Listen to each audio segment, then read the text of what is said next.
సంగారెడ్డి జిల్లా పటాన్చెరు నియోజకవర్గంలోని రామచంద్రపురం పట్టణంలోని జాతీయ రహదారిపై ఉన్న అంబేద్కర్ విగ్రహానికి పూలమాలలు వేసి వివిధ రాజకీయ పార్టీల నేతలు ఘన నివాళులర్పించారు. ప్రజాప్రతినిధులు ఈ సందర్భంగా పలువురు మాట్లాడుతూ సమాజంలోని అంటరానితనాన్ని నిర్మూలించేందుకు అంబేద్కర్ చేసిన కృషి మరువలేదన్నారు. అంబేద్కర్ స్ఫూర్తితో ప్రతి ఒక్కరూ ముందుకెళ్లాలన్నారు. ఈ కార్యక్రమంలో రామచంద్రపురం కార్పొరేటర్ పుష్ప నగేష్, బీజేపీ జిల్లా అధ్యక్షులు గోదావరి అంజురెడ్డి, నియోజకవర్గం chairs coordinator Adarsh Reddy, BJP division అధ్యక్షులు నర్సింగ్ గౌడ్, కాంగ్రెస్ డివిజన్ అధ్యక్షులు ఈశ్వర్ సింగ్, టీడీపీ నియోజకవర్గం ఇన్ఛార్జి సత్యనారాయణ తదితరులు పాల్గొన్నారు. అంబేద్కర్ని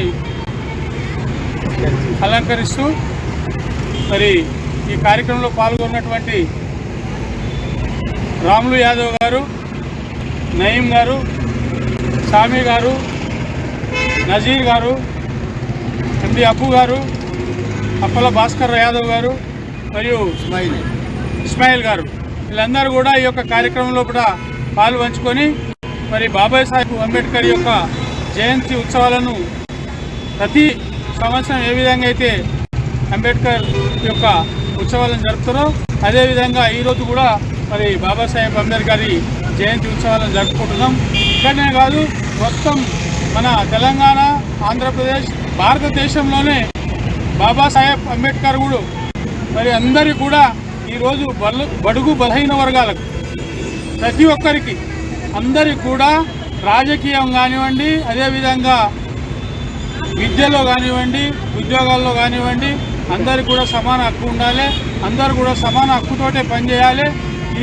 ఈరోజు ఈ భారత రాజ్యాంగాన్ని రాసి అందరూ కూడా ఈ భారత రాజ్యాంగం యొక్క ఫలాలు అందాలనే ఉద్దేశంతో ఈ యొక్క కార్యక్రమాన్ని ఏర్పాటు చేసి మరి అందరికీ కూడా ఈరోజు బాబాసాహెబ్ అంబేద్కర్ యొక్క జయంతి ఉత్సవాలను జరుపుకుంటున్నందుకు చాలా సంతోషం. మరి ఇలాంటి కార్యక్రమం చేయడం అంటే చాలా ముఖ్యంగా ఏంటంటే అంబేద్కర్ రాసినటువంటి రాజ్యాంగాన్ని మనం అందరం కూడా కరెక్ట్గా దాన్ని కూర్చో తప్పకుండా పాటించినట్టుంటే ఇటువంటి బాబాసాహెబ్ అంబేద్కర్ జయంతి సందర్భంగా మనందరికీ కూడా మరి ఇదే విషయాన్ని తెలియజేస్తూ ధన్యవాదాలు.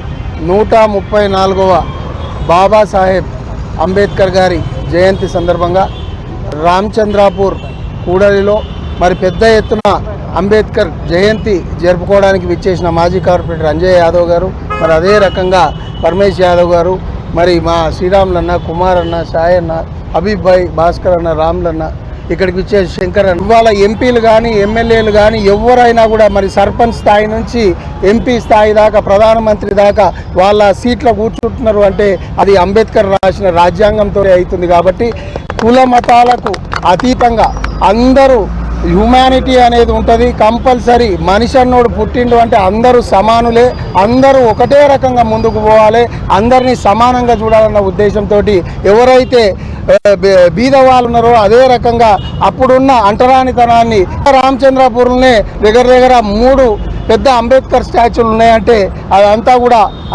అంబేద్కర్ గారు అంటే మా అందరికీ ఎంత అభిమానం ఉందో మీరు అందరు తెలుసుకోవాలని చెప్పి తెలియజేస్తూ అందరికీ కూడా అంబేద్కర్ గారి జన్మదిన శుభాకాంక్షలు తెలియజేస్తూ ప్రతి సంవత్సరం ఏప్రిల్ 10 ఎంతో కృషి చేశాడు వాటి కోసం చేయాలని కూడా. అందరికీ నమస్కారం.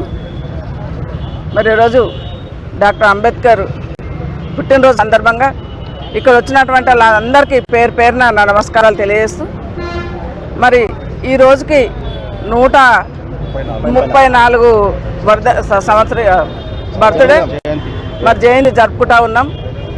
మరి ఆయన ఏదైతే రాజ్యాంగం రాసిండో మరి మహిళలను ముందుకు తీసుకురావాలి, మరి రాజ్యాంగం రాసిన దాంట్లో మరి మహిళలను ముందుకు తీసుకురావాలి, మరి యూతులు మంచిగా ఎటు తప్పులాడు లేకుండా మంచిగా ఉండాలని మరి ఆ రోజు మరి తెలంగాణ ప్రభుత్వం రావాలని చెప్పేసి కూడా ఆయన పోరాటం చేసిండు. మరి డాక్టర్ అంబేద్కర్ని అయితే ఆయన ఆత్మకు శాంతి కురుస్తుంది కాబట్టి ఆయన అడుగుజాడలో నడుస్తూ మనము ఇంకా ముందుకు వెళ్ళాలని చెప్పేసి కూడా ఈ సందర్భంగా అందరికీ కోరుతా ఉన్నాం.